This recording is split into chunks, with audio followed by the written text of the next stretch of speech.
요즘 저출산으로 아이들이 급속도로 줄고 있어. 이 상황을 타개하기 위한 의견 하나씩 내봐. 저희도 수능 강사가 공무원 강사로 변신한 것처럼 연령대를 높여서 키덜트를 노리는 건 어떨까요? 좋은 의견입니다만 그건 그거대로 하고 투트랙으로 하는 게 어떨까 합니다. 영유아와 아동 시장은 줄어드는 시장인데 굳이 붙잡고 있을 이유가 있나요? 네, 숫자가 줄어든 것은 사실입니다. 하지만 지금 결혼하여 아이를 기르는 세대는 평균 올려치기로 인해 평균적인 소득 수준이 미혼보다 월등히 높고 아동에게 투입하는 비용이 급격히 늘었습니다. 오히려 해볼만 하단 소리입니다. 대놓고 말하자면 마른 오징어도 쥐어짜면 물이 나온다 이거구만. 그럼 뭐 방법이 있나? 기존 영유아나 아동 애니메이션은 전파뚱땡이처럼 주인공 숫자가 한정적이었어요. 그러니 가장 쉬운 방법은 주연이나 조연급 캐릭터 숫자를 무지막지하게 늘려서 수집형 RPG처럼 수집욕을 노리는 겁니다. 대표적으로 주머니 몬스터가 있지 않습니까? 반대합니다. 아니 주인공 숫자를 늘리는 건 청소년이나 성인 대상으로 하는 프로그램이나 가능하지. 영유아나 아동 대상으로는 그럴 수 없다고요. 아니 못할 게 뭐 있습니까? 예를 들면 선사시대의 문자가 만들어지기 전에는 숫자를 셀 때 하나 둘 많다 혹은 하나 둘 셋 많다로 숫자를 세었다고 하잖아요. 이는 현대에도 비슷하게 숫자를 셀 때 나라마다 세 자리로 끊거나 네 자리에서 끊는 것처럼 단기 기억에 문제가 있어요. 그래서 영유아 대상으로 하는 프로그램은 보통 주인공의 수를 최대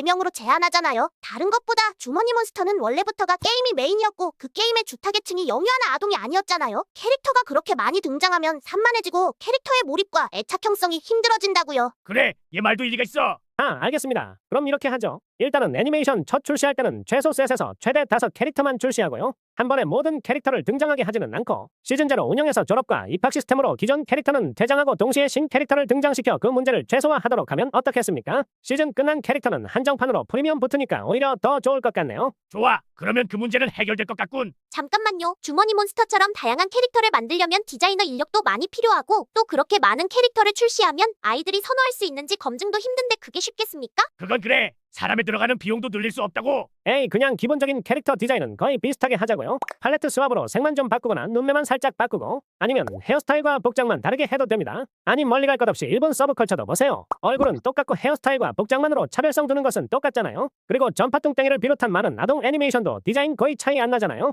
그건 캐릭터 숫자가 적을 때 이야기죠. 수십에서 100여 가지 캐릭터가 모두 비슷한 디자인의 캐릭터라면 금방 실증나고 지루해지고 그건 그거대로 문제이지 않을까요? 아니죠. 오히려 소비자에게 검증이 안 된 캐릭터 디자인을 무모하게 내는 것보다 검증된 캐릭터 디자인을 비슷하게 바꿔서 만드는 게 좋지요. 그래. 쉽지 않네. 제 생각에 붉은망토 차르처럼 하면 어떨까요? 붉은망토 차르. 붉은망토 차르를 보면 변신이란 요소를 통해서 한 캐릭터에게 두 가지 속성을 부여하지 않습니까? 귀여운 캐릭터와 성숙한 캐릭터를 선호하는 사람을 둘 다 붙잡고 실증날 틈 없이 여러 가지 면을 보도록 좀 더 입체적으로 다가갈 수 있게 하지 않습니까? 이를 위해 심플하게 변신이라는 요소를 넣을 수 있겠고 차원이동, 평행세계, 이 세계를 배경으로 하여 두 가지 타입의 캐릭터가 등장하게 하면 실증이 날 틈이 없을 겁니다. 저도 부가적인 수익을 창출할 방안을 생각해봤는데 뭔데? 말해봐. 한국의 웹툰이 적자가 난 게 애니와 드라마화는 성공했는데 캐릭터 상품화하는데 다소 미흡해서 그런 것이잖아요. 그래도 우리 영유아나 아동 산업은 캐릭터 IP를 활용해 그럭저럭 왕구나 필기구, 가방 같은 걸 잘 팔아먹은 편 아닙니까? 네, 그렇긴 해요. 근데 전파뚱땡이 보로로를 보세요. 다들 옷을 안 입고 있잖아요. 그렇죠. 캐릭터 그 자체만이 아니라 다른 걸로도 이윤을 창출하자는 거예요. 왕관, 티아라 같은 모자가 어필하기 가장 좋겠고 스태프, 검 같은 무기류와 목걸이, 귀걸이 같은 액세서리를 부각시켜서 추가적인 수익을 얻는 것 어떨까요? 근데 보로로는 처음에는 옷을 안 입었다가 입기 시작했는데 딱히 이걸로 추가적인 수익을 못 냈잖아요. 에이, 그건 학부모가 캐릭터가 옷을 안 입으니까 우리 애들도 벗고 다닌다고 해서 입혀준 것이잖아요?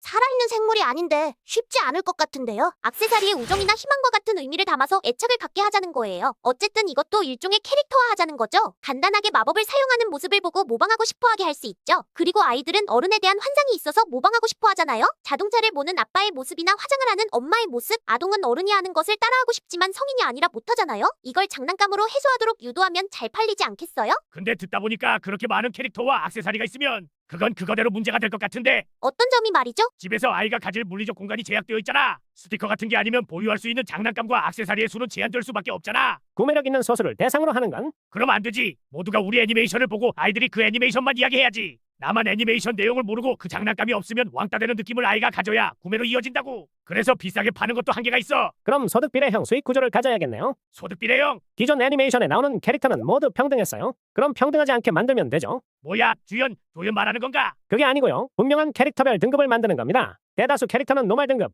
소수는 레어 등급, 가장 높은 등급은 레전드 캐릭터로 만드는 것이지요. 그러면 수많은 캐릭터 중에서 일부만 사게 된다면 보통 사람들은 노말 등급 위주로 사고 부유한 사람에게는 황금 장식이나 보석으로 차별화를 둔 레전드 캐릭터를 사게 하거나 특별 한정판을 사게 하면 되죠. 근데 문득 드는 생각인데 지금 우리가 하고자 하는 게 그냥 귀여운 리니지 그 자체 아닙니까? 아니 그게 무슨 고지방 저단백질 비타민 무첨가 같은 소리입니까? 네? 아무 생각 없이 들으면 그럴듯하다고요. 차원이 다르지 않습니까? 우리가 무슨 컴플리트 가차나 미묘한 확률 장난질로 매몰 비용 발생시켜서 발 빼지 못하게 만들기라도 합니까? 성인이라면 저도 딱히 문제된다고 생각하지 않아요. 아동 본인들이 경제활동을 하지 않아 돈의 무게감을 모르는데 이래도 되나 싶어서요. 넌 갑자기 뭔 헛소리야? 그걸 아이들이 사냐? 아무리 사고 싶어도 다 그 부모들이 동의를 해줘야 살 수 있는 건데. 안 사주면 애들 왕따 될 것 같으니 부채의식 심어줘서 사게 만드는 것이잖아요. 애들 볼모 잡아서 파는 거니까요. 사실 요즘 사람들이 결혼 안 한다고 하는 게 자식에게 못난 부모 되기 싫어서 그런 거잖아요. 결국 우리가 지속 가능한 수익을 창출하려면 결혼하고 쉽게 만들어야 하잖아요. 근데 TV 드라마는 평균 올려치기로 평범한 사람들을 못난 사람 만들고 우리 같은 영유아나 아동을 대상으로 하는 업체는 부모에게 부담감만 심어줘서 점점 더 결혼할 생각 없게 만드는데 이거야말로 제 살 깎아먹기 아닌가요? 에휴 앞뒤가 바뀌었습니다.